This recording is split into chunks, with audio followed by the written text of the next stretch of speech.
انسانی تخلیق وہ جوہر ہے جو انسانوں کو ٹیکنالوجی کے اس افریط نعمت کے مفید استعمال کے بارے میں رہنمائی کر سکتا ہے۔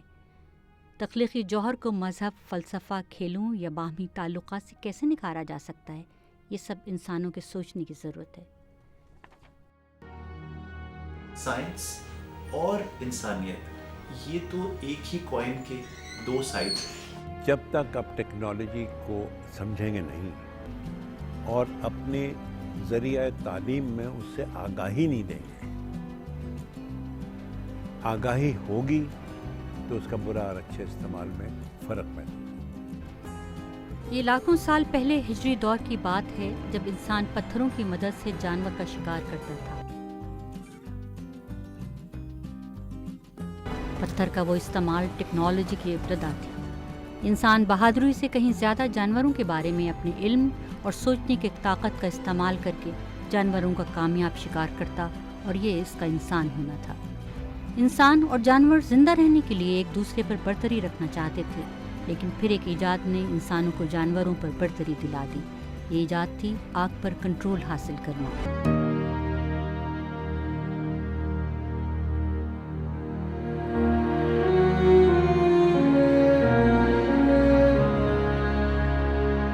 انسانوں کو اپنی طاقت کا اندازہ لگانے کے لیے ہمیشہ سے سماج کی ضرورت رہی، اور انسانوں کو سماج میں برتری حاصل کرنے کے لیے جانوروں کے بعد اب دوسرے انسانوں کی نفسیات سمجھنا تھی۔ یہ انسانی جبلت ہے کہ وہ فتح پانا چاہتا ہے۔ جانوروں پر وہ غلبہ حاصل کر چکا تھا اور اب انسانوں کی باری تھی۔ انسانی شعور کو اپنی جبلتوں کو پہچاننے والے کھیل میں خاصی دلچسپی محسوس ہوئی۔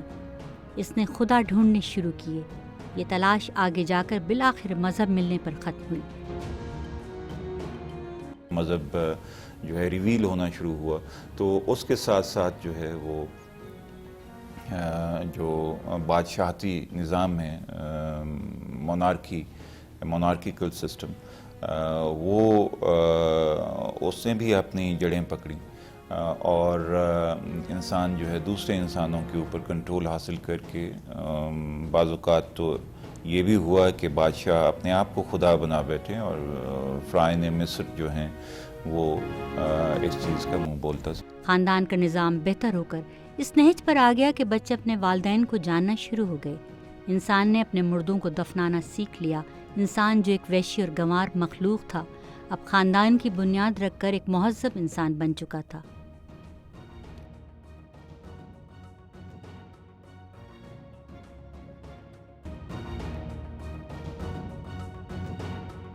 دس 10,000 قاف میم سے لے کر 3,000 قاف میم تک دریائے نیل، دجلہ، فرات اور دریائے سندھ کی تہذیبوں سے انسان کو زمین کی طاقت کا اندازہ ہوا۔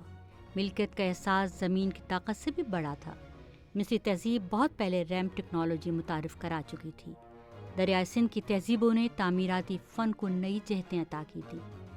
میسوپوٹیمیا تہذیب پہیہ ایجاد کرنے کے ساتھ ساتھ اینٹ گارے اور پتھر کے استعمال سے بھی بڑی عمارتیں بنا چکی تھی۔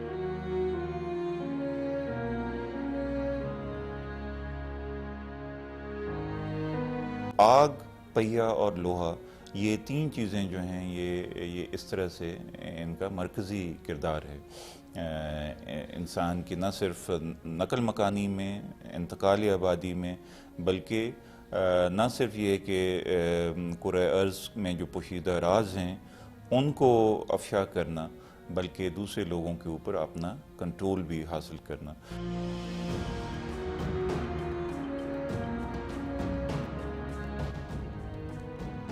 17ویں صدی عیسوی تک مصوری، بارود اور مقناطیس کی ایجادوں نے دنیا کا رنگ ہی بدل دیا تھا۔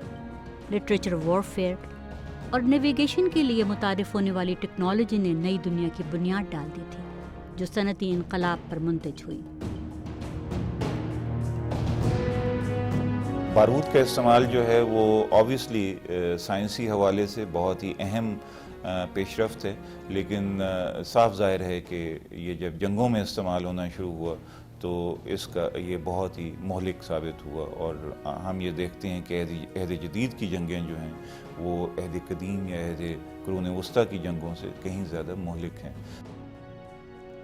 صنعتی انقلاب کیا تھا؟ آگ اور پانی کا ملاپ تھا۔ بھاپ بڑی بڑی زور آور مشینوں سے وہ کام لے سکتی تھی۔ جو بہت سے انسان مل کر بھی نہیں کر سکتے تھے۔ انسانوں نے کئی صدیوں کے نچوڑ کے طور پر سماج کے لیے جو اقدار مرتب کی تھی، مشینوں نے ان روایات کو مل یا میٹ کرنا شروع کر دیا تھا۔ سائنس کی ترقی جہاں پہ وہ انسان کے لیے بابرکت ثابت ہوئی، وہیں پہ ہی سائنس کی ترقی نے انسان کے ہاتھوں انسان کی تباہی کا بھی سامان کیا۔ نت نئی ایجادات اس بات کی غماز تھیں کہ یہ نت نئے آئیڈیاز کا دور ہے۔ انسان ترقی کر گیا تھا، نئی ٹیکنالوجی نے نئی معاشرت اور نئی اقدار کو جنم دیا تھا۔ زراعت، ایندھن، ٹرانسپورٹ، آٹو موبائل، ہوائی جہازوں نے انسانوں کو خوشی خوشی ایک نئے ماحول میں رہنے پر مجبور کر دیا تھا، جس کی کم سے کم قیمت روح کی اداسی تھی۔ ایک ایسی ثقافت جس سے انسان کی روح اور اس کا اندر ناآشنا تھا۔ انسانیت کے اس وسیع سمندر میں فرد کی کوئی قدر اہمیت نہ رہی۔ وہ دنیا جو اگتے پودوں، ضدی بچوں، شفیق والدین کی دنیا تھی، جدید ذہن کے لیے مشینوں کی دنیا بن گئی۔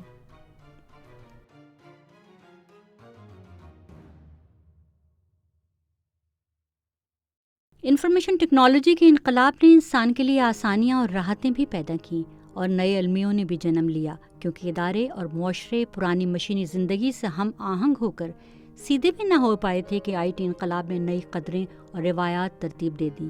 ایک تحقیق کے مطابق اداروں میں ملازمین کے کردار، کام کرنے کے طریقہ کار اور ان کی پیشہ ورانہ شناخت اس وقت تبدیلی مانگتی ہے جب اداروں میں نئی آئی ٹی مشینیں نصب کر دی جائیں۔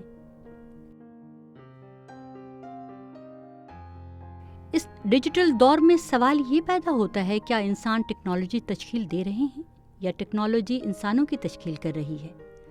اب یہ فرد کا اختیار ہے کہ وہ ٹیکنالوجی کو کس حد تک اپنی نجی زندگی میں داخل ہونے دیتے ہیں۔ ایک تحقیق کے مطابق الیکٹرانک ڈیوائسز کے زیادہ استعمال سے بچوں میں قوت ارادے کی کمی سمیت بہت سے جسمانی اور نفسیاتی مسائل جنم لے رہے ہیں۔